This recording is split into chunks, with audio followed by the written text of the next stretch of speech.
This is the OTB Television Network, a service of Capital District Off-Track Betting.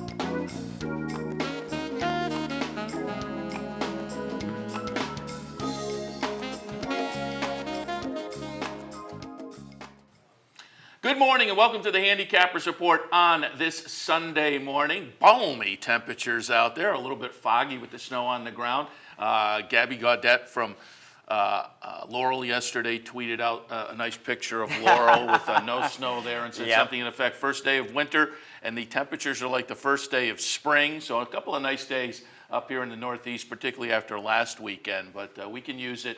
Christmas right around the corner, and I think things are going to cool down a little bit for Christmas Day itself. So we should have some winter-like temperatures by then, but I'll take this for now. Absolutely. Yeah, we have a daughter that still lives in Maryland, and she told us it was 70 degrees down there yesterday. Not too bad here. If you're out on the roads early, be careful because there was some icing up along my way in Saratoga, but the road crews have been out throwing out the salt. But just be a little bit careful. It can be a little slick. Yeah, and so we're looking for some nice racing again up in the Northeast today. I'm going to look at Gulfstream a little later on, so I'm sure they will be balmy, no question about it. Jeff wanted to hit on a topic, particularly with you as a former jockey. You talked a little bit about it earlier this week on Racing Across America. Beginning of the week, there was a meeting held by the New York Task Force on Jockey Health and Safety.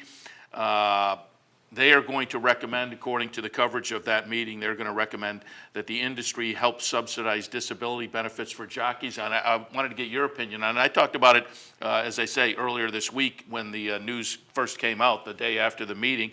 And it's one of those issues that bubbles up every once in a while, and there's some controversy about it. I think we all, as fans, I'm perfectly willing to let the folks involved settle it. Now, it may affect me in some fashion if they say, well, let's bump up the takeout a certain percentage to take care of this, and so I would be involved in that way. But again, the major players are the owners, the track management perhaps, and the jockeys, more the owners than the jockeys. And I can see both sides of the issue. I look out there and look at jockeys going out there and really putting it all on the line, risking everything day in and day out. And so you'd like to see these guys taken care of. The other side of the issue is they're independent contractors, and so the owners all say the right things, and we'd also like to participate. And coming out of the meeting, some of the ownership representatives were saying just that. Yeah, we like to participate, but let's figure out how to do it because these guys are independent contractors, and so how much should we put in? How should this take place? But again, it seems like a worthwhile thing to do, but it's a complicated issue. It certainly is complicated, Seth. And honestly, I haven't been that much in tune with it since I retired in the mid-'90s, but that is the underlying issue, are jockeys independent contractors? And you know, now being away from it, Seth, I've had 4 licenses on the backstretch. I've been an exercise rider, I've been a jockey, I've been a trainer, and I've been an owner. The best one to have is definitely being a jockey. But that being said, you know, you'd like to see something being done if it doesn't hurt the owners or the patrons. If there's it used to be, and again, I'm trying to remember all the details, but when there was a big issue back in the 90s, the jockeys kind of exchanged their media rights. The tracks could use their images and their names and promotional things And you know, that was given to us in order to have those health benefits. It was kind of a trade-off. I don't know if that's still in effect. Again, I'm kind of out of touch with it. But I certainly understand the owners, the patrons' view of that where, you know, yeah, I mean, at some point I think riders, the jockeys, need to pick a lane. Either you're independent contractors or you're not independent contractors. You can't have it both ways. And I know they probably don't want me saying that. It's probably not an easy thing to hear. If there's some way it could be done where it doesn't really hurt anybody, because you can't you really can't take the money from the owner's purse or the trainers. Because I remember, when I had a trainer's license, it seemed like I was constantly getting bills for, per stall for workers' comp and for jockeys' insurance and everything. So it's very, very cumbersome. Training horses, your overhead is incredible because, let's be real. Gary Stevens didn't come on the broadcast booth to go back to training horses, which he could because he's a very, very good horseman. He came back to be a jockey. Why? Because that's where the money is. Yeah, and you make some great points. Workers' comp. The New York horsemen do participate, do put money into the game to benefit jockeys. According to this article, 2012, the horsemen contributed $3.1 million towards workmen's compensation. That figure is supposed to go up to $4 million this year in 2013, so they participate in that way. Anthony Bonomo, who is on the task force for jockey health and safety, I believe he's also on the board of NYRA, and he is an owner. He's quoted in the article as saying, the easiest way is to take it out of purses. Purses are really high. Then again, you're hurting the economic risk taker, the owner. I'm one of them. I'm not against it, but I'm only one. And then Alan Foreman, who is the CEO of the Thoroughbred Horsemen's Association, said he agrees, quote, in concept, with creating a health and welfare trust for the riders, but then it goes on to say he was skeptical about how much more the industry should contribute. So again, it's one of those issues I think everybody agrees, it'd be a great, how do we do it? Yeah, how do you do it? That's the question. And you hear the argument about jockeys are underpaid athletes. You're comparing apples and oranges when you're talking about professional football players, basketball players, anything like that. But I think jockeys, honestly, get the most that is warranted from, the purse drive, what they're allowed to get. When you consider that only 2% of owners are making money, the trainer only gets 10%. Like I said, I've been on both sides of the fence. I've trained horses and I've been a jockey. And I'm telling you, the more lucrative one is to have a jockey's license if you can. And it's, I think they're getting as much as they can right now. The sad part about it is, the guys at the A-level tracks make so much more money than the guys at the B-level tracks, and that's just an economic reality. Sure. But a jockey at that C-level track is taking just maybe more of a risk. Sure, and you know what? And the danger factor is there, but every jockey knows that. And Seth, I'm going to be honest with you. I've known just as many exercise riders and backstretch workers that have been seriously hurt or killed as I have jockeys. It's just as dangerous in the mornings as it is in the afternoons. You just don't see it. Yeah, that's a great point. But again, a complicated issue, and I wanted to get your take on that. It is complicated. Because again, you're a guy who's touched on both sides of the equation, owner and jockey. Sure, I remember when I had my trainer's license, and it just seemed like every 2 or 3 months I'm getting a bill and the overhead when you're training horses is astronomical. Yeah. That's why so many people, it's so difficult to keep your head above water. And again, that works the same way, the A-level tracks and the C-level tracks. The trainers and the owners at the C-level tracks, if all of a sudden you're talking about taking money away from them to hand to the jockeys for these benefits, which again is a laudable goal, certainly, but the economics, their overhead probably isn't as high as on the A-level circuits, but it's still high, and they're getting much lower purses there. So the economics just are tough all around. Well, hopefully there's some way they can work it out. I'm not sure. Again, I'm not in tune with it. I haven't been for quite a few years. But at some point, like I said, lots of corporations hire independent contractors because they don't have to give them health benefits. That's part of being an independent contractor. Either you're an independent contractor or you're not. All right, just before we get to the handicapping, did want to touch on yesterday, Gravesend Handicap in New York, Strapping Groom. Finally rebounds and lives up to the promise he showed in the Forgo up here at Saratoga in the summer. Since then, a third in the Vanderbilt, a fourth in the Bold Ruler. Pretty good second place finish last time out in the Fall Highweight, though, and that may have indicated maybe he was ready to pop back to what we saw in the Forgo, but he was pretty convincing yesterday in the Gravesend. Yeah, and I actually went against him because I thought at one point Linda Rice was going to run both Frazzle and Abra, and I thought a two-prong attack on would soften him up. When Frazzle came out of there, I kind of wish I could have changed my choice a little bit and moved him up. But what I mentioned in yesterday's show is what Junior Alvarado had to do on Strapping Groom is just, don't even think about the other horse in the race, Abra that is, who's going to be out there impressing you. Just get your horse into a nice rhythm. When I read his post-race comments, that's basically what he said he did. You just forget about it. Get your horse into a rhythm. Trainer David Jacobs said that they had been dealing with a quarter crack in this horse, one of his hoofs. the last several starts, but he seems to be coming around. And yeah, he just dominated yesterday. It was a very nice performance. Yeah, we had John DeSilva on Thursday, and we looked at this race, and he was saying the same thing you do with that Linda Rice two-prong attack it's hard early. To ignore two of them coming at you. It might be tough, but the whole dynamic changed a little bit when one of them came out. And then Linda's comment post-race was she thought the pace was going to be a little bit quicker. And to me, I'm like, on Albert, I'm like, he's giving me all he's got out there. I mean, he's not that. I mean, he ended up being third, but he's not that quality of a horse that can go out there at 22:44. But again, Strapping Groom comes back in and validates what we saw up at Saratoga in the 4-go. All right, we'll shift our attention to the handicapping portion of the program now. Again, Jeff's going to take a look at Aqueduct a little later on. I'll kick things off in Florida, Gulfstream Park. Yeah, with 10 races to get to at Gulfstream Park. The opener is 1 mile. It is on the turf. It is a maiden claiming event for 3-year-olds, claiming price of $20,000. And just to go back to Friday when I was in here last time, I also looked at Gulfstream.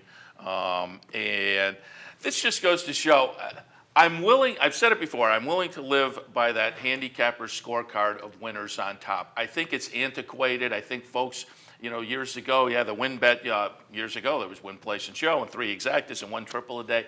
Now I think people are playing multi-race wagers or exactas, triples. I'm more of an exacta guy. So there's a lot of days, they're coming down the stretch. I'm rooting against my top pick. My second and third choices are right in there. I've got them in an exacta box. They're better prices. So again, I will live by that scorecard, and there's enough days where I have winners on top that make the scorecard work that I'm perfectly happy to do that. But this past Friday was one of those days where the scorecard is just a little bit antiquated. I think I only had 1 or 2 winners on top. It may have only been 1, but I called a couple of plays of the day. One of those didn't do so well. I had a horse on top that I just thought had an uninspired ride, but we didn't get that one. But then earlier, I had an exacta box, $460. So I was late on winners on top. I was thrilled, in fact, with the way the day went. If you can come up with a $460 exacta, that certainly makes your day. So again, it was a little late winners on top, plays of the day, and the plays of the day the past couple of weeks have been coming back to life. I said last week, I think, this fall, I haven't felt good about the plays of the day. We've had some great days at Finger Lakes this fall, a crazy one, closing day at Santa Anita, but the plays have been a little bit light. We've hit here or there, but not the way I wanted to, but the past week or so, they come back to life. So see what we can do today at Gulfstream. Opener 7, 3, 9, and 4. Number 7, Main Man Mike. Comes back off a long layoff, has been off since February of this year, but I think this horse on the class relief could be the one to beat. Was claimed last time out for $50,000. That was the first time in for a tag, had started the career in Maiden Special Weight Company. Back on the grass, the lifetime, not the lifetime best buyer figure, because the lifetime best was the career debut up at Belmont, but a pretty good buyer figure the last time this horse was seen on turf. So returning to the turf, finding some class relief. Main Man Mike, I think, is going to be very interesting today. Second spot, we'll go out to Il Volo, the number 3 horse. This horse could prove best, because this horse on the numbers is the best, but I was willing to take a shot against, because this is a horse that has had 21 tries and has yet to get a victory. So this is a long-time loser. And it was, again, on the numbers, this is going to be the one to beat. But I'm willing to take a little bit of a shot against and go for a little bit of a better price in here. But I have to have it in the mix, certainly. Third spot, we'll go to the number 9, Valerie's Green Jet. Dropped down for a tag last time. Ran an okay third. That was off a long layoff. I think that'll prove to be a nice tightener. This horse on the grass today, stretching out, and with that last race under the belt, I think Valerie's Green Jet should have some fitness and run a little bit better today. In the opener, 7, 3, 9, and 4. That's going to take us to race number 2 at Gulfstream Park. 1 mile is an allowance optional claiming event. Fillies and mares 3 and up. 3, 2, 6, and 5. The number 3 is Sky Skier, and the debut effort seemed to indicate some ability. We go back 4 starts, debuted at Monmouth on July 20th, won by a city block, and did so with a nice buyer figure. Hasn't quite lived up to that since, but there have been 3 second-place finishes. The finishing positions have been pretty good. Beaten favorite in all of those.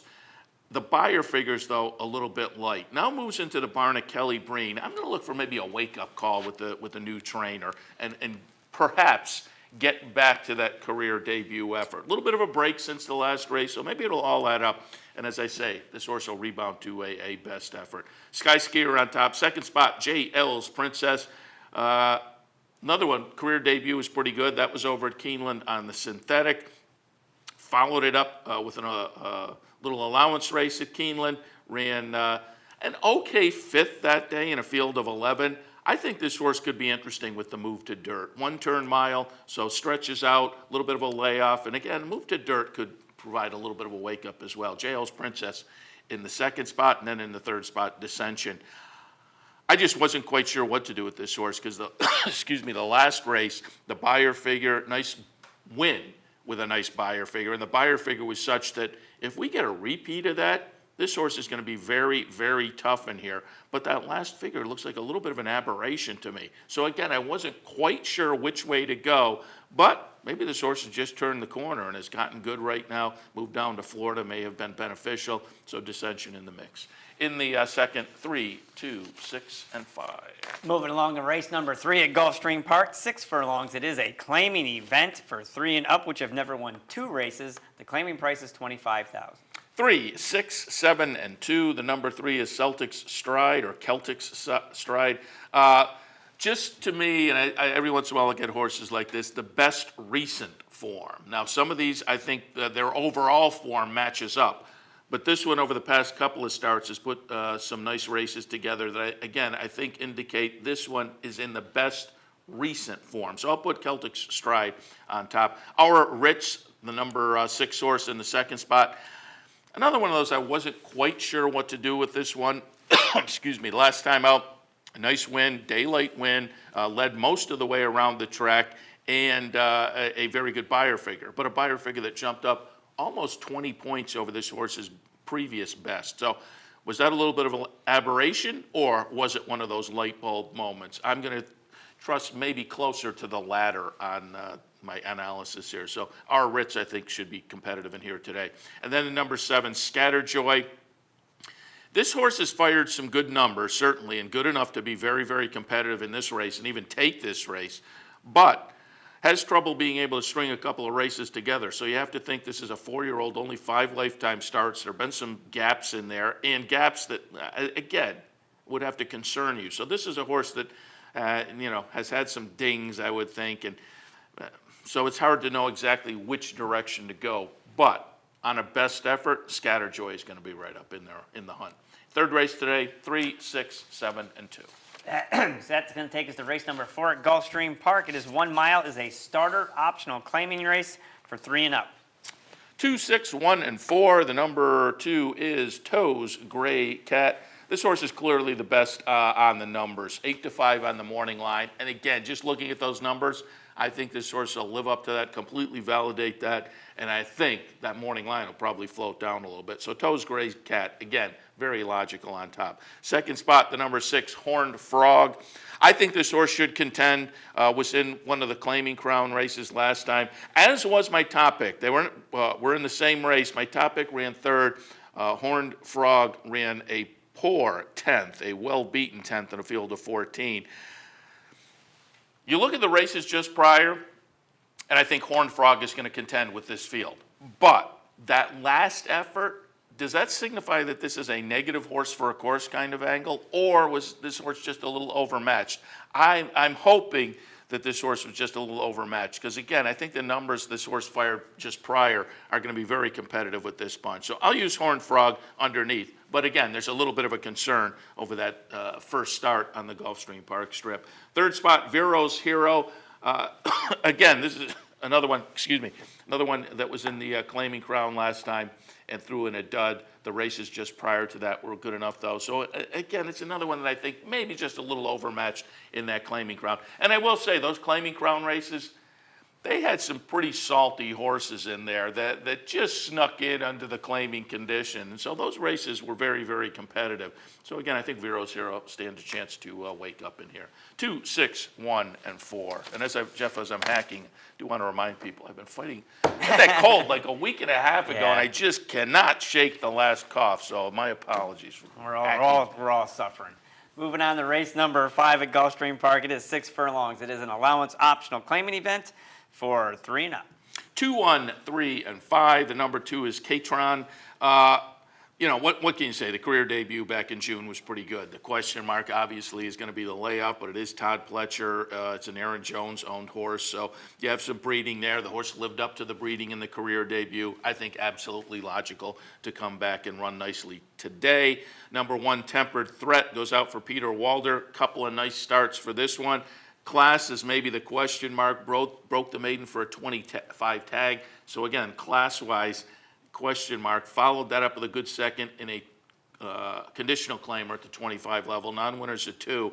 I think this class-wise is a much tougher bunch, but the buyer figure fired last time was enough to give you a little confidence perhaps. So again, it's a class test, no question, but Tempered Threat looks to fit. Sebi, the number 3 horse, is a horse that early in the career there was some real hope for. Subsequently, 18 career starts, only 1 win, but I think maybe over 4 or 5 of the last 5 or 6 races, and I'm kind of tossing out the synthetic start 2 back at Keeneland. But otherwise, this horse has been up there and kind of competitive, and I think finds an interesting field today, so I think Sevi can be in the mix. Plenty Elusive is kind of interesting, and I just have to toss in there one I didn't have in my mix, but you always have to pay attention. The other Pletcher. Most of the action will go to the number 2 Katron, but number 4 Tiz Racer. The uncoupled other half will be the longer half. You always have to pay attention to those. So Tiz Racer, didn't have that one in my mix, but if you're playing around, keep it in mind. 5th race at Gulfstream today, 2, 1, 3, and 5. And there you have set selections for races 1 through 5 at Gulfstream Park. We're going to take our first break. When we come back, we'll wrap up today's Gulfstream Park card. Please stay tuned. You're watching the OTB TV Network. I'm Seth Merrill. Join me weekdays at 10 for Racing Across America. We'll look at important races from around the country, get insight from top handicappers and analysts, and preview the upcoming week in racing. That's Racing Across America, weekdays at 10, right here on the OTB TV Network. Here in upstate New York, no one provides bettors with more wagering options than Capital OTB. Our network of branch and easy bet locations stretches from the mid-Hudson Valley all the way to the Canadian border and west to central New York. So whether you need to place a bet, fund your Capital Bets account, or watch the next big race, all the action is just around the corner. A full list of our branch and easy bet locations can be found online at capitalotb.com. Capital OTB, the better and most convenient choice for wagering in upstate New York. I got it. Watch me. I got it. Hey! I got something that makes me want to shout. I got something that tells me what it's all about. I got a move that tells me what to do. If you don't, brothers and sisters, then you won't know what it's all about. Funding your Capital OTB bet account is as easy as 1, 2, 3. 1. Easy Money. Clearly the fastest and easiest method of depositing funds into your account. Make deposits or withdrawals in just minutes. 2. Green Dot Money Pack. Gives you instant access to your funds. Green Dot Money Packs are available at thousands of retailers nationwide. And 3. MasterCard Visa. Simply click on the link from the funding page, enter your account information, and fund your account. CapitalOTBBet.com. Log on today. Hey race fans, head down to the all-new Clubhouse Racebook. With live horse racing on more than 250 flat-screen TVs, state-of-the-art wagering terminals, and amazing Vegas-style atmosphere. The Clubhouse Racebook, 711 Central Avenue, Albany. And welcome back to the Handicappers Report. Thank you for joining us on this Sunday morning. Before the break, Seth gave you his selections for races 1 through 5 at Gulfstream Park. Let's move along to race number 6. It's a 1.16 miles on the turf course. Maiden special weight for 2-year-olds. And I am going to, I'm going to do a 4-horse exacta box in here. And if one of these scratches, I'll toss in my 5th selection as well. And if the odds are right, I may even go that deep, but I don't think the odds will be right. So I'm only going to go 4. But I have it 5, 1, 6, and 4. And then I'm leaving the 8 out of the mix. And maybe I should go 5. Maybe I should just skip the play altogether, because I'm leaving the 8 out. And the 8's a Pletcher horse that I think is absolutely going to be live. But on the bottom side of the breeding, I just took a little bit of a shot against. So let me talk about the 8 for just a second. Why did I leave it out? The 8 is Edison by Bernardini. It's a Smith Tabor-owned horse from Pletcher. They paid just under $1 million for this horse. This horse is absolutely going to be live. 6-1 on the morning line. And again, maybe I'll be kicking myself. But I looked up the bottom side. The dam produced a sibling called Grace Alley that took 6 starts to win. Now, in those first 6 starts, was 6th in the first start, and then a couple of second-place finishes. So a little bit of precociousness. Had another sibling called Fenway Slugger that also took 6 starts to win. So for me, on the bottom side, there was just enough to maybe take a little bit of a shot against Edison. But as I say, connections, the price. Also, I will tell you, this horse was sold at a 2-year-old in training sale this year. Worked in 10.3 before that. How important is that, going a mile and a 16th on the turf? I don't know. And also, we're much later in the year now away from that 2-year-old sale. I'm more concerned with those kind of workouts if we're at Saratoga for a sprint maiden race. But again, I may kick myself for leaving Edison out of the mix, but I have it 5, 1, 6, and 4. The number 5 is Canzoni. Unbridled Song. Love Unbridled Song. First time out of the box. And another one trained by Todd Pletcher. So I think there's nature and nurture here. And this horse had a sibling called Goodison Park that was second in its only start. So I think there's a little bit of precociousness on the bottom side as well. So I'll go with Pletcher's Canzoni on top. Second spot, it's Chad Brown and Big Brown. I love Big Brown's first time out of the box. This one had a sibling called BB's Union that was second and third in its only starts. So again, a little bit of precociousness, top and bottom. Also had a sibling called Skinny Legs and All. That one took 4 starts to win. So maybe, typically precociousness, I want to see something in those first 3. So, maybe there's not as much on the bottom side as I would like, but we do have Big Brown and Chad Brown, and just enough there that I think, for goodness sake, will be interesting. And then Gibson's Bullet. Of those that have run, I think this is probably the most interesting. This horse for Barclay Tag showed nice improvement number-wise, start 1 to start 2. The career debut, though, was a pretty good near-miss second-place finish. So I think Gibson's Bullet is live. Also in the exacta mix, we'll throw Uptown Joe by Warfront, another one with a couple of starts under the belt that were okay. So I'm going to go 4 deep with an exacta box. If one of those scratches, toss the 8 in, but we'll see how it breaks. It's certainly on the odds. I don't know whether you can, even going 4 deep is value-wise maybe a little bit of a question mark. But I have it I have it 5, 1, 6, and 4. 5, 1, 6, and 4. We'll box those 4 up. Continuing on to race number 7 at Gulfstream Park, we're going to stick with 2-year-olds, maiden special weight, 5 furlongs on the turf. Let them rock and roll. That Edison's going to kill me. I just know What's that? That Edison's going to get me. I can feel it in my bones. 4, 5, 6, and 7. Number 4 is Sundowner. Again, Speightstown, Todd Pletcher. Love Speightstown as being precocious runners. This one had a sibling called Sarah's Song that was third, then third again, and then won in the third career start. Followed that up running third, and then a couple of wins. So in the first 6 starts, 3 third-place finishes, 3 victories. I think that absolutely says precociousness. So we have it top and bottom. Add Todd Pletcher in there. Sundowner, logical first time out of the box. Number 5, Storm Viper. I think this horse is kind of interesting with the move to turf. 3 starts on synthetics, last time on the dirt. Dirt start was the best yet, so maybe you scratch your head a little bit and think, why didn't they stick to the dirt? But I think that last one also may have been a little bit of a wake-up call as far as the number. And going back to the turf today, nice little turf sprint. Storm Viper could be interesting. And then Chomsky, the number 6 horse. Joel Rosario on board for Mark Hennig. 3 career starts so far, all on the dirt. But another one for me, Distorted Humor on top, could be interesting, making the turf debut today. In the 7th, I have it 4, 5, 6, and 7. Moving along to race number 8 at Gulfstream. And again, we're going to continue on some really good 2-year-old maiden special weight races. This one is a mile and 16th on the turf for the fillies. Yeah, and I have this labeled as a competitive race. I think you can go any number of directions and do so, not with confidence, but do so and feel like, okay, I made a pretty good bet in here. Not with confidence because, as I say, I think it's wide open. But wherever you land, pretty much, you're going to have something to hang your hat on. 8, 6, 3, and 5 for me. The number 8 is High Wire Kitten. Goes out for Wesley Ward, Ken and Sarah Ramsey. Couple of starts so far. Just missed breaking the maiden in the career debut. Last time out was an okay 5th in a field of 12. Both of those were at Keeneland on the turf. Blinkers come off today. The move down to Florida, a little bit of a layoff. I think good education in the first two, should be set up and primed to run well today. 5-1 on the morning line. I like that as well. It's one of those races where I think maybe you can take a little bit of a shot, and I don't think this is that much of a shot, but because it is a competitive race, I think you'll get some decent value.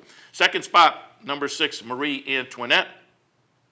Another one that was a near-miss second-place finish in the career debut, followed up with an okay third-place finish after that. This is a Todd Pletcher trainee. Yet another one taking the blinkers off. So much of the things I liked about my top pick, I like about this one as well. So Marie Antoinette gets in the mix, and then the number 3, All-Star Kitten.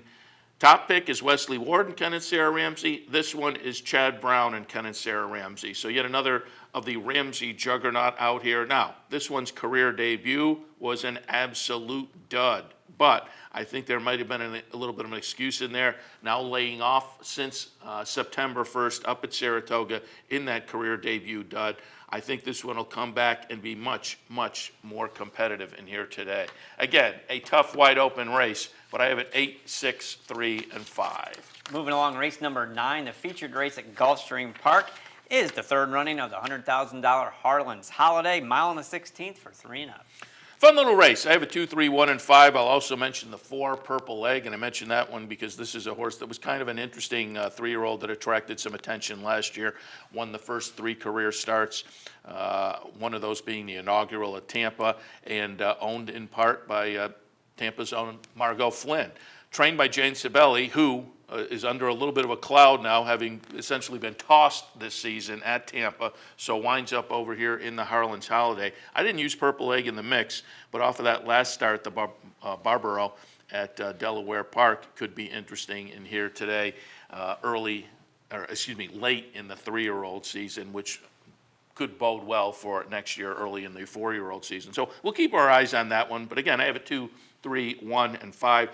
Chaba attracts my attention off of the Hooper win last time over at Calder, and that's because this horse now seems to be moving in a very similar pattern to last year.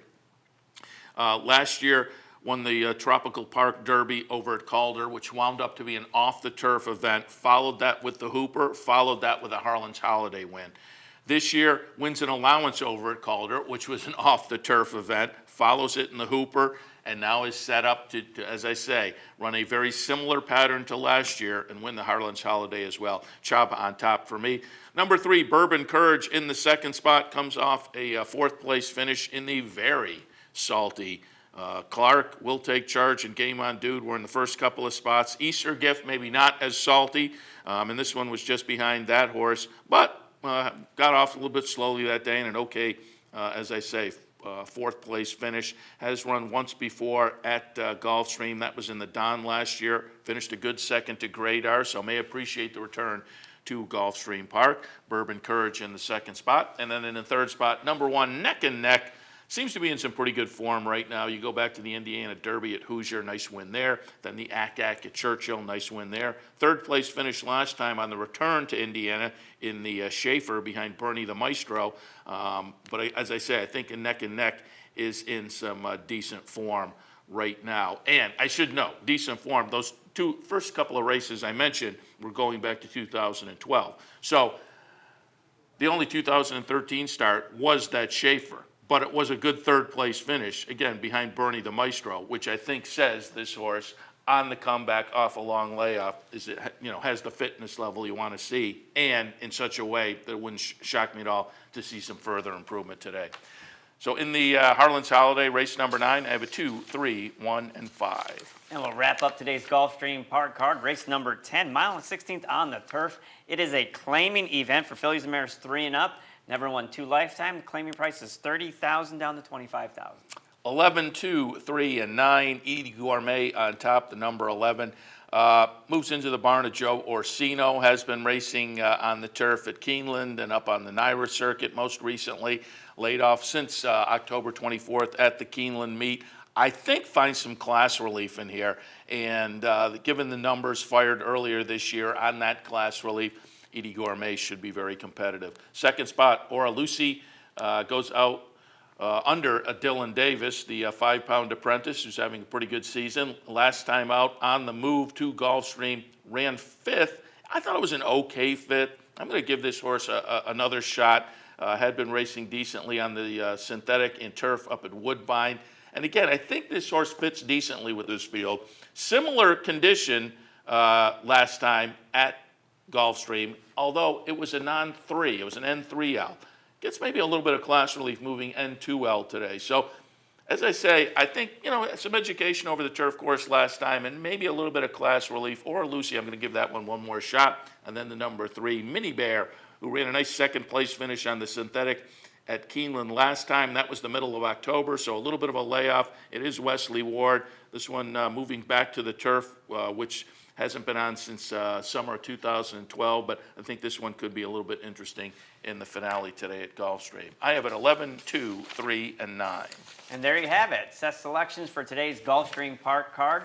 We're going to take another break. When we come back, I'll give you my picks for Aqueduct, so please stay tuned. You're watching the OTB TV Network. This is Steve Beck. Join me Tuesday through Saturday here on OTB TV for At the Races, my Sirius XM daily news magazine of the thoroughbred industry. Handicapping, interviews, analysis, everything you could want. 6 a.m. OTB TV. Hey, race fans, head down to the all-new Clubhouse Racebook and get in the game. With live horse racing on more than 250 flat-screen TVs, state-of-the-art wagering terminals, fantastic food and drinks, an amazing Vegas-style atmosphere with seating for nearly 900 of your closest friends. Conveniently located at 711 Central Avenue, right off Exit 5 of I-90 in Albany, the Clubhouse Racebook is the better choice. Each morning on the OTB TV network, you get the very best in horse racing programming. Weekdays begin with the Handicappers Report, where professional handicappers share their selections and analysis of the day's racing. Followed by Racing Across America, a daily conversation with racing personalities from around the country. Saturdays include Down the Stretch, where Mark Casano speaks with the biggest names in racing. And Sunday mornings, it's Loose on the Lead, where Steve Bick and I offer news and a unique lineup of weekly guests. All here on the OTB TV network. Wagering at CapitalOTBBet.com is as easy as 1, 2, 3. 1. Capital Bet TV, the fastest and easiest online wagering experience where you can monitor 5 different tracks simultaneously. 2. Capital Bet Express. Its straightforward program layout and interactive handicapping information lets you build your wager quickly and efficiently. And 3. Capital Bet Pro, designed especially for the professional horse player. CapitalOTBBet.com. Log on today. Missed one of our TV shows? No worries. Now you can catch all your favorite programs online. Simply log on to CapitalOTB.com and click on the YouTube link at the bottom of the homepage. And look for our new podcast coming soon. CapitalOTB.com. Log on today. Welcome back to the Handicappers Report for this Sunday morning. Seth Merrill and Jeff Carroll. I just took a look at Gulfstream. We'll now move to Aqueduct, their opener today. An optional starter allowance at the $50,000 level. These are 3-year-olds and up. They'll go 6 furlongs. And as of right now, the track is listed as good at Aqueduct. They're calling for a chance of showers today, so just keep your eye on the screen and see what's going on down there as far as precipitation and track condition. But as of right now, it is good. Just real quick, yesterday I started off the card really well. Had that first race winner, Eyes of Midas, at 26.40. Kind of cooled down a little bit after that. But in the 5th race, I did have Cactus City Road at 19-1 as my second choice, paid 13.20. And before that, when Anthony Marmino was going over the Gulfstream Park card yesterday, I mentioned that I like Cabo Cat in Nadania Beach at 35-1 he went off of. He did finish second, paid $28 to place that race. Won by Mr. Speaker, another nice horse for trainer Shug McGahee. So had a pretty good day yesterday. But you know what? This opener today, Seth, I thought was a real tough race. 2, 1, and 3 I'm going to go. The 2, Chapman, maybe 7 furlongs dueling on the lead was just a little bit too much for him in the New York Stallion Stakes in his last race, and it was the only off-the-board race for him. And the trouble I'm having is because he looks awful similar to my second choice, number 1, Clawback. They both have inside post and early speed.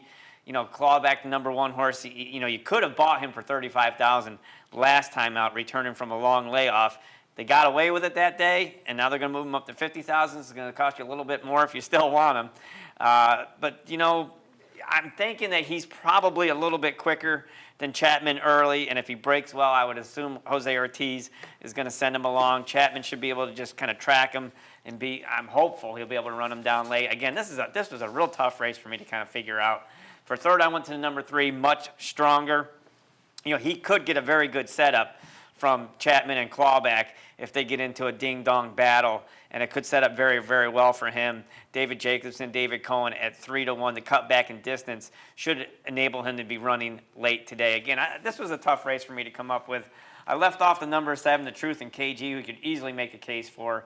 He's in for $50,000, and the only reason I left him off, he was claimed last time out by Dominic Schettino, who I think does a great job, and I'm not a huge statistics person, but I would look at his statistics at first off a claim, 0 for 28. So maybe I'll leave him off this time. But again, this was a tough race for me to kind of figure out. 2, 1, and 3 in the Aqueduct opener.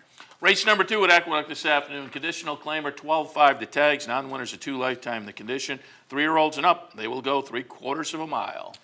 5-1 entry and 4 here. The number 5 Tricky Slam. You know, everybody here is stuck in this condition a lot longer than I prefer. I like horses that haven't been mired in these never win 2 life or never win 3 life, but primarily never win 2 lives for very long. And most of these horses have had numerous starts. But Tricky Slam, 1 for 13 lifetime. He's dropping down from 30,000. He was claimed 2 back for 20,000.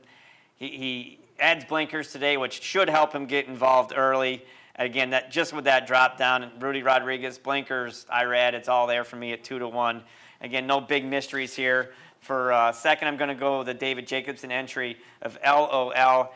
And the 1A, Saint Sincere, I would question whether or not this one's going to run because he just broke his maiden 3 days ago. In fact, they had to enter for this race the day he won. So that was the second race of the day, Seth. So I'm assuming the entries hadn't closed.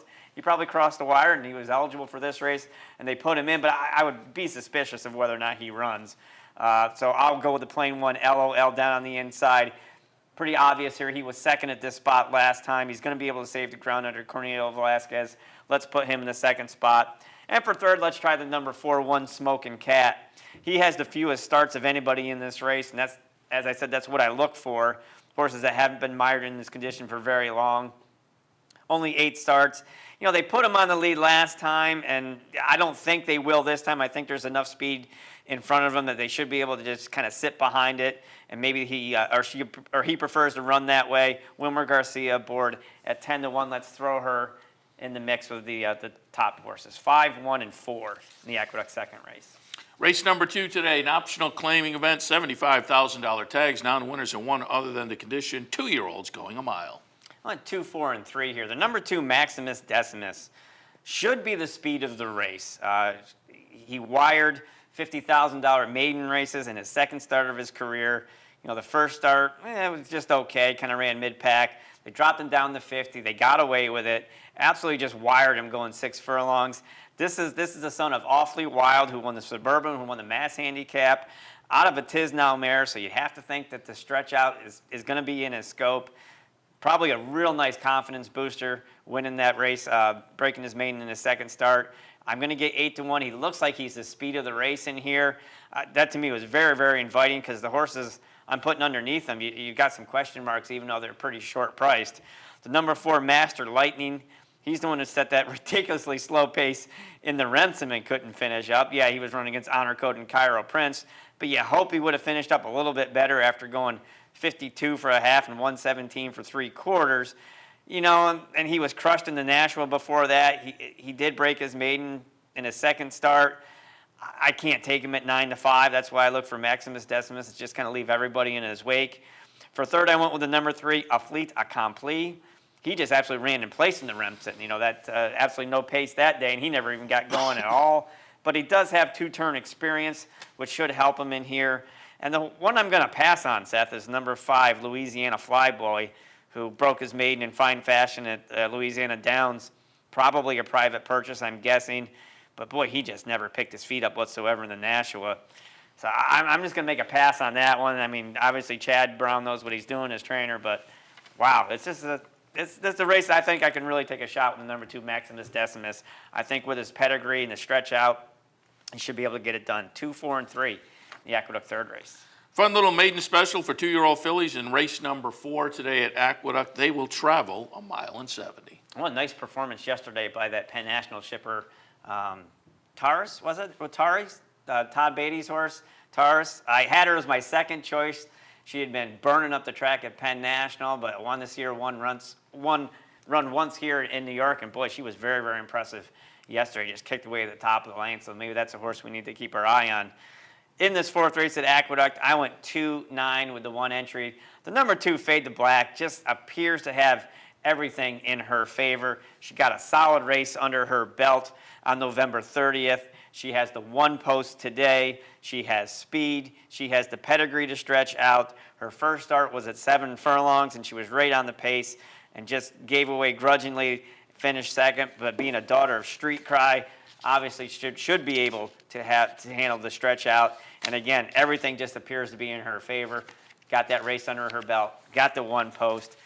Should have a nice easy run into the turn at 6-5. I had to put her on top. So then I tried to find something that I could hook up with her for a nice little exact, and I went out to the number 9, Colonel Juanita. Colonel Juanita has 2 sprints under her belt, and that's kind of the old-fashioned way. Nowadays, they throw horses right into these long races. But, Gary Condesi is old school here. Got 2 sprints in this Daughter of Colonel John. And the second one was much better than the first one. So you see that she probably learned something, got a little bit out of it. She went from finishing 8th, getting beat 11th lengths, to 4th, getting beat just under 8.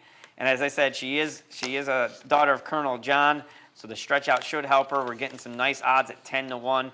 So I'm bookending them there, the 1 post and the far outside post. But that's going to be my exactor for this race. For 3rd, I do have the Darley entry of Badley Lee and Palestrina. Badley Lee is a firster by Street Cry, but coming out of the Tom Alba training barn, he doesn't have him cranked up. He's 3% with first-time starters. So this one just really, really does scream that she's going to need a race. And Palestrina, she's getting closer every single time, but she has run 3 times. Her best race was her last race. If she can move forward, she could factor. She wasn't bet that day either, so I think they're good enough to be on the board, Seth, but I can't put them any higher than 3rd. I went 2-9 with the 1 entry in the Aqueduct 4th race. Race number 5 at Aqueduct this afternoon, a B-level claimer, 12,500 the tags, fillies and mares, 3-year-olds and up, 1.70 miles. Yeah, I kind of stuck with another favorite here. The number 7, Natalie Victoria, fits the 3rd part of this condition. It's one of them 3-part conditions. You got to really kind of diagram them all out and see where everybody fits. And she fits the 3rd part because she has 6 wins to her career, and her last win was on May 8th, so she gets within that date. She was claimed out of her last start for $35,000. Now she's dropping all the way down to $12,500. Maybe it's a red flag, but you know what? Maybe not. She's trained by David Jacobson, owned by David Jacobson, so if he wins, gets the pot, maybe he's out on her. Again, if she runs her race, she just appears to be better than the rest of these. So she's a short price. Again, I'm going to try and make a decent exacta. I went to the number 6, 7 Dreams, as my second choice. She fits the 2nd part of this condition. It's rare you find a horse that fits the 2nd part where they're a 3-year-old and they have more wins than 3. This one is a 3-year-old with 6 career wins. And yes, she did do her best work earlier in the year, but she did throw in, a win from off the pace in October.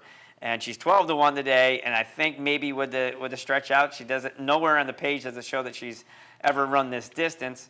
But by Majestic Warrior of an El Prado mare, maybe it's in her scope to be able to do it. So at 12-1, Rajiv Mirage, I know he's going to be trying for me. Let's put her in the 2nd spot. And for 3rd, I went with the number 2, My Unbridled Storm. She fits the 3rd part of this condition. She was claimed for $14,000 out of her last start by Rudy Rodriguez, who's very, very good first off the claim, 24%. So 7, 6, and 2 in the Aqueduct 5th race. All right, that'll bring us to our last break of the hour. When we come back, we'll complete our look at Aqueduct. Stay tuned. I'm Steve Beck. And I'm Seth Merrill. Together, we're Loose on the Lead on Capital OTB, Sundays at 10 a.m. Why should they watch, Seth? Sit down on Sunday, have a bagel, get some great racing conversation. Cream cheese only, no jelly. Sundays, 10 a.m., Loose on the Lead, Capital OTB. Using CapitalOTBBet.com is as easy as 1, 2, 3. 1. Simply log on with your username and password from the homepage. 2. Fund your Capital OTB account through our Easy Money, Green Dot, or Visa MasterCard options. And 3. Place your bet on one of our 3 easy-to-navigate wagering platforms, Capital Bet TV, Capital Bet Express, or Capital Bet Pro. CapitalOTBBet.com. Log on today. Here in upstate New York, no one provides bettors with more wagering options than Capital OTB. Our network of branch and easy bet locations stretches from the mid-Hudson Valley all the way to the Canadian border and west to central New York. So whether you need to place a bet, fund your Capital Bets account, or watch the next big race, all the action is just around the corner. A full list of our branch and easy bet locations can be found online at CapitalOTB.com. Capital OTB, the better and most convenient choice for wagering in upstate New York. I got it. Watch me. I got it. Hey! I got something that makes me want to shout. I got something that tells me what it's all about. I got a move that tells me what to do. If you don't, brothers and sisters, then you won't know what it's all about. I'm Mark Casano. Join me Saturday mornings at 10 for Down the Stretch. We'll inform, analyze, and welcome in the biggest names in racing. So join me Saturday mornings at 10 for Down the Stretch, right here on the OTB television network. Continuing now our look at Aqueduct for this afternoon with race number 6, maiden special weight event for fillies and mares 3-year-olds and up, 6 furlongs. I went 4, 5, and 6 here. The number 4, Zuma Moon. Zuma Moon was bet a little bit in her debut on December 7th, coming out of the John Kimmel barn, so that always kind of raises a little bit of interest because John doesn't really crank them up that much. So she was bet a little bit, about 3.5 to 1 that day. She caught a muddy track and went back and looked at that race because I remember handicapping that race. I thought she might have a chance, but she just ran greenly that day, and she never really leveled off. Her head was kind of up in the air, and just green, the track, the kickback, could have been a lot of things, but she should benefit from the experience and the conditioning of running. She's going to add blinkers today. She's 5 to 1 in the morning line, so I'm going to consider that one just a nice practice outing for her. And with the blinkers that start under her belt, maybe she won't run quite as green. I guess you could be a little bit worried if the track comes up muddy because she didn't handle it last time. But with the blinkers, if she can get out in front of some horses and maybe get a little bit of breathing room, it might be encouraging for her. But I think she's better than the horse than she showed in her debut, so I put her on top. For second, I went with the number 5, the Magic Stone. The Magic Stone's had 5 attempts in California to break her maiden at the maiden special weight level. She has had a second and a third. You know, obviously she's going to get bet today with Rudy and Irad Ortiz aboard. I just want to see her run one time here in the New York circuit to see how she handles everything. Obviously, she's good enough to be on the board. We'll put her in the second spot. For third, I went with the number 6, Hummingbird Hill. I think the cutback in distance should suit this daughter of Tappet. She has been hanging like a hummingbird, which her name is, going 2 turns on the turf. She's been right there at the top of the lane, but hanging late. She is out of a DeHare mare who was a sprinter, so maybe just that cutback will get her going in the right direction for trainer Billy Mott and Junior Alvarado. 4, 5, and 6 in the Aqueduct 6 race. 7th today, an optional claimer, 25 tags. Non-winners are one other than going 6 furlongs. Oh, it's 7, 9, and 8 here. The number 7, Eric the Red. I like this 6 to 1 on this horse, and I liked this horse last year. It only took him 2 starts to break his maiden. His first start, he was 3rd. Then he came back and broke his maiden very nicely by over 4 lengths. That was at the end of February. He went to the shelf. We didn't see him again until November 23rd. And then he ran against a horse named Backen, who's going to be running in the Malibu Stakes today. And he was a very good 3rd that day. Looked like he needed the race. He was 30 to 1 that day. I think he's just going to benefit a great deal from having that race under his belt. You know, he had a poor start that day. He was hung out a little bit wide and finished behind a horse who's going to be running a grade 1 later on today. So let's put Eric the Red in the top spot. For second, I went with the number 9, Meaden Season, who, what an interesting running line he has in his career debut. He opened up by 15 lengths and ended up winning by 4 3/4 at Laurel at the maiden special weight, going a mile. He's been working well subsequently. This appears it might have been maybe a private purchase also. Now he's in the hands of Billy Mott. And Seth, you just don't see many horses that go from breaking their maiden in their first start a mile being cut back to 6 furlongs. It doesn't really happen. But obviously this son of Henny Hughes has a world of speed if he opened up by 15 lengths. This one's the most interesting. This is an interesting race for me today. 'Cause I do like Eric the Red, and I'm very intrigued to see how Mean Season handles this cut back in distance after a very interesting debut performance. And for third, I'll go with the number 8, Me Wanna Rose. Me Wanna Rose has been finishing very well. His last 3 races was a very close second in his latest race. Should be running late to get a piece of it. 7, 9, and 8 in a race I'm looking forward to watching. And the Malibu, you said today, later this week. Oh, it's later this week. I'm sorry. 8th at Aqueduct today is the Eastview. That's right, it's Santa Anita. Yeah, Santa Anita opening, yeah. I was reading about it this morning, so it was in my mind. $100,000 purse. These are state-bred 2-year-old fillies going 1 mile and 70. Oh, 1, 4, and 6 here. The number 1, G-Note. G-Note did what you think the daughter of Medaglia d'Oro seeking the Ante would do in her last start. She got a race under her belt for John Kimmel in October, then came back going a flat mile at Aqueduct on the main track.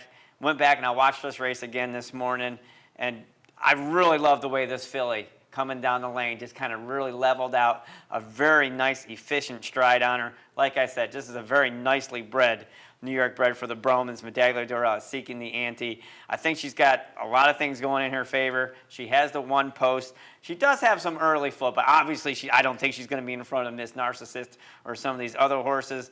But I think she'll be able to find herself a nice little pocket and be able to kick late. Because like I said, when I watched that replay again today, I just love her nice, efficient strides that she has down the lane. So the more distance she gets, I think the better she's going to get.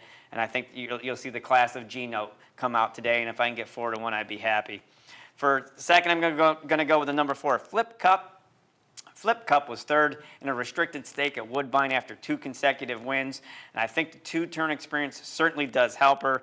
The pedigree is there to be able to handle this stretch out. Milwaukee Brew, I have a Touch Gold mare. I'm going to put her in the second spot. For third to number 6, Sky Saratoga. And I think the extra distance should be in her wheelhouse also.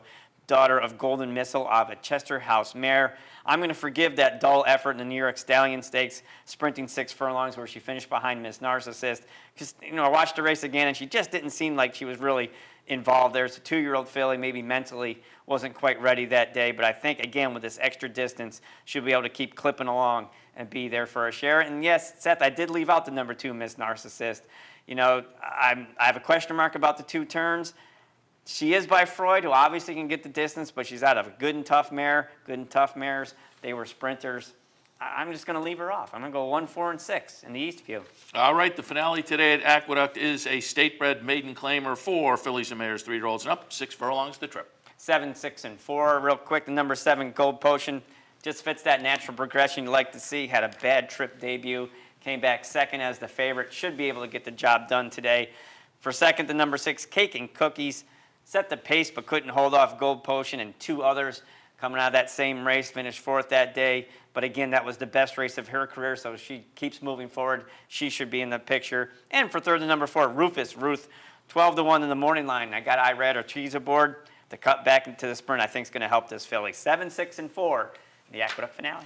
Very good. We took a look at Aqueduct and Gulfstream today. They'll be on the network, as well as plenty of other action that you can enjoy. Kick things off with Aqueduct. Move on to Tampa, Gulfstream, Fairgrounds, Hawthorne.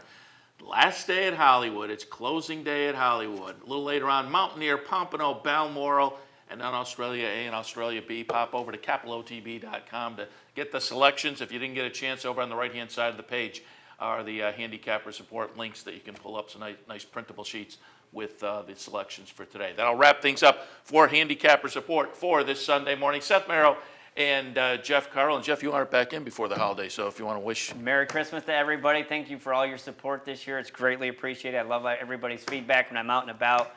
It's great to be part of this. Merry Christmas to everybody. Be safe. That'll wrap us up. Coming up next, Loose on the Lead.